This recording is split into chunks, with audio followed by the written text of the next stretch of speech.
ஓம் முருகா போற்றி, கந்தா போற்றி, கடம்பா போற்றி, கதிர்வேலா போற்றி, அறுபடை வீடு கொண்ட முருகப்பெருமானே போற்றி போற்றி. என் செல்ல பிள்ளையே, நாளை நீ எதிர்பார்த்த நல்ல செய்தி உன்னை தேடி வரும். இந்த முருகப்பெருமான் சொல்வதை கேட்டுவிட்டு சந்தோஷமாக தூங்கு என் செல்லமே. நீ வாழ்க்கையில் வெற்றி பெற, உன் கனவுகள் வலிக்க இந்த முருகப்பெருமான் சொல்வதை கேள். உன்னை சுற்றி நல்லவர்களை தவிர மற்றவர்களுக்கும் நீ இடம் கொடுத்துள்ளாய். முதலில் உன்னை மாற்றிக்கொள். பிறகுதான் நல்ல நேரம் உனக்கு ஆரம்பிக்கும். நீ நினைத்தது நடக்கும். ஆம் செல்லமே, உன் கஷ்டங்கள் ஓடி ஒளிந்துவிடும். வாழ்க்கையில் உன்னை உயர்ந்த நிலைக்கு கொண்டு போகப் போகிறேன் இந்த முருகப்பெருமான். எப்போதுமே நீ கலங்குவதை மட்டும் விட்டுவிடு. ஏனென்றால் உன்னுடன் இந்த முருகப்பெருமான் நான் இருக்கிறேன் அல்லவா. உதவி செய்தே பழகியவர்களுக்கு யாரிடமும் உதவி கேட்க மனம் வருவதில்லை. உதவி வாங்கியே பழகியவர்களுக்கு யாருக்கும் உதவி செய்ய மனம் இருப்பதில்லை. வாழ்க்கையில் மனசாட்சிப்படி நடந்தாலும் கஷ்டமே மிஞ்சுகிறது என கவலைப்படாதே. நம் மனதை வேதனைப்படுத்தவும், நாம் போகும் பாதையில் நம்மை தடுமாறச் செய்யவும் எத்தனை பேர் முயற்சி செய்தாலும் கண்டுகொள்ளாதே, அவர்களை விட்டுவிடு. உன்னை அழ வைக்கவும் விழ வைக்கவும் 1000 பேர் இருந்தாலும் என் செல்ல பிள்ளையை வாழ வைக்க இந்த முருகப்பெருமான் நான் இருக்கிறேன், கவலைப்படாதே. காயப்படுத்தி விட்டு காரணம் சொல்லும் உறவுகளை கண்டும் காணாமலும் கடந்துவிடு. வெற்றி என்ற பூக்களை பறிக்க நீ சில முட்களிடம் காயப்பட்டுத்தானே ஆக வேண்டும். நடப்பதெல்லாம் நன்மைக்கே என்று எடுத்துக்கொள். நான் ஒன்று சொல்லட்டுமா இந்த முருகப்பெருமான்?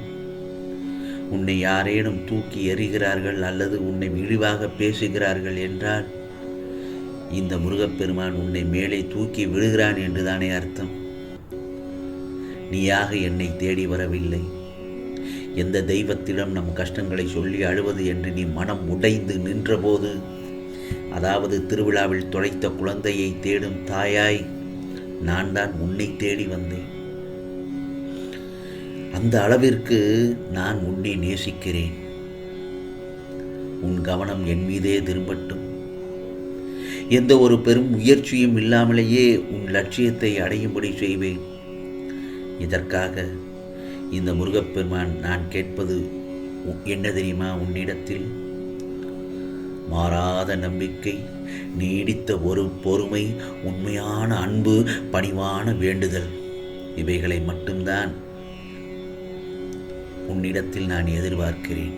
உன்னிடத்தில் எதிர்பார்க்கவில்லை, உன்னிடத்தில் நான் கேட்கிறேன். இவைகள்தான் என்னிடம் இருந்து எளிதில் அற்புதங்களை பெறும் வழிகள். புரிகிறதா? உண்மையான அன்பு, பணிவான வேண்டுதல், நீடித்த பொறுமை, மாறாத நம்பிக்கை. நீ இன்னும் சிறிது காலம் அனைத்தையும் சகித்து கொண்டுதான் இருக்க வேண்டும். பிறகுதான் நான் உன் வாழ்வில் நிச்சயமாக பல மாற்றத்தை கொண்டு வருவேன். உன் துயரங்கள், வியாதிகள், கடன் சுமைகள், பணப்பிரச்சனைகள் அனைத்தும் உன்னை விட்டு விலகப் போகிறது. இனி உனக்கு ராஜயோகம்தான் என் செல்லமே, கவலைப்படாதே. நீ வாழ்க்கையில் நினைத்ததை சாதிக்க வேண்டுமென்றால் உனது வாழ்க்கையில் என்ன நடந்தாலும் உடைந்து போகக்கூடாது. உன்னை உடைப்பதற்கு ஒரு தருணம் உண்டென்றால் உன்னை உருவாக்குவதற்கும் பல தருணங்கள் காத்திருக்கும் அல்லவா. ஆகவே பிறரை கேலி செய்யும் வகையில் பேசாமல் இருப்பது நல்லது. அதேபோல் ஒருவரின் உருவத்தை குறித்தோ அவர்களின் செயல்களை குறித்தோ கேலி செய்யும் பொழுது அவர்கள் மனம் புண்படும். ஆகவே அவை அத்தனையும் தவிர்த்து விடுவது நல்லதுதான். அதே போலத்தான் பிறருடைய குறைகளை பெரிதாக்கி அதை பற்றி பேசாதிருப்பதும் நல்லதுதான்.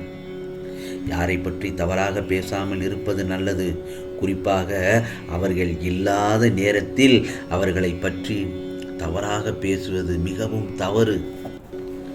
கண்ணியமான மென்மையான வார்த்தைகளிலே எப்பொழுதும் பேச கற்றுக்கொள்.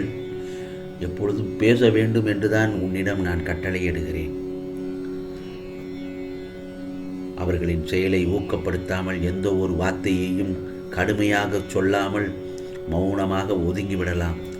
ஒரு கட்டத்தில் அவர்களே நம் எண்ண ஓட்டத்தை புரிந்து கொண்டு ஒதுங்கி விடுவார்கள்.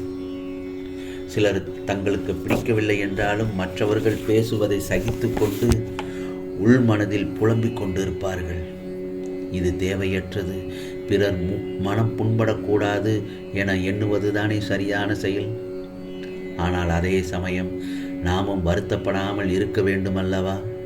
இந்த மாதிரியான சமயங்களில் தெளிவாக நீ பேசுவதை தாங்கள் விரும்பவில்லை என்பதை உறுதியுடன் தெளிவாகவும் அதே சமயம் கனிவாகவும் எடுத்து கூறுவது நல்லது அவர்களிடத்தில்.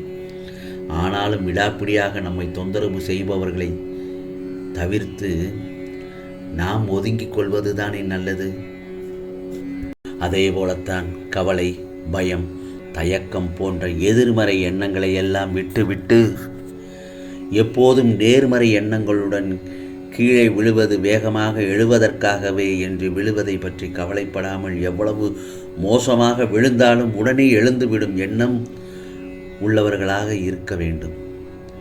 மற்றவர்களிடம் துணிச்சலாக வேலை வாங்குவது, அவர்களை தங்களுக்காக உழைக்க வைத்து புத்திசலத்தனமாக நடந்து கொள்வது போன்ற தலைமை பண்பு உள்ளவர்களாக சிலர் இருப்பார்கள்.